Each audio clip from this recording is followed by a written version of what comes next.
Sister Riley. Amen. Hallelujah. Happy New Year po sa ating lahat. Gusto ko lang po ibalikan. Magpuwi at pasasalamat po kay Ariel Shaddai sa year-end blessing po. Una po lang po yung po, mag-December 11 po, nag-isang taon na po yung anak namin na si Ariel. Thank you Lord dahil po napaka-healthy po niya napakagaling bata.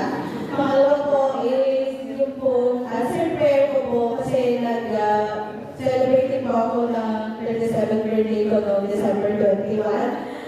Pinili ko po kay Lord na nawa ko may pasa ko po yung sa prophetic exam po sa FOH. And salamat po sa